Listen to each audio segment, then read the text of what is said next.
E il giorno dell'entrata in vigore del Super Green Pass è arrivato. Anche a Vicenza sono scattati i controlli delle forze dell'ordine fin dalle prime ore del mattino. Due gli obiettivi principali. Controlli più incisivi per il Super Green Pass, soprattutto per le attività come il trasporto pubblico locale, le attività dove è previsto l'accesso con questo Super Green Pass.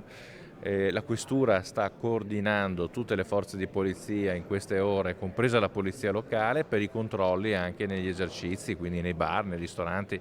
La polizia locale oggi ha controllato 50 persone e 31 esercizi tra bar e ristoranti. I controlli li stanno facendo molto bene, direi, soprattutto fine settimana, carica di gente, quindi è giusto fare i controlli.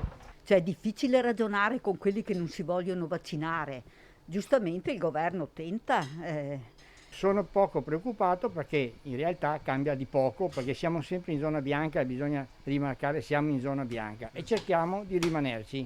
Il lavoro tanto lo facciamo noi, è pesante, è duro, perché controllarli tutti è un secondo lavoro per noi. Ok, esercenti, baristi, è come un secondo mansione, porta via tempo, però facciamolo.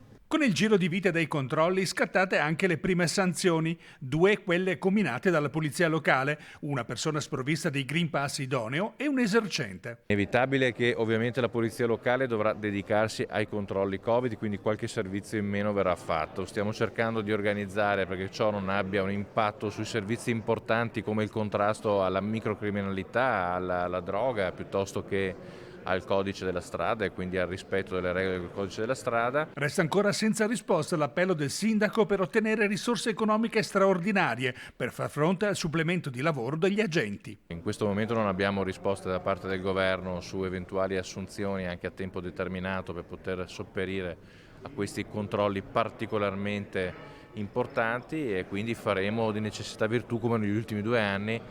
Ci rimbocchiamo tutte le maniche e lavoriamo per il bene comune. Se qualcuno si lamenterà dovrà indirizzare le lamentele a chi ha stabilito, quindi giù al governo a Roma.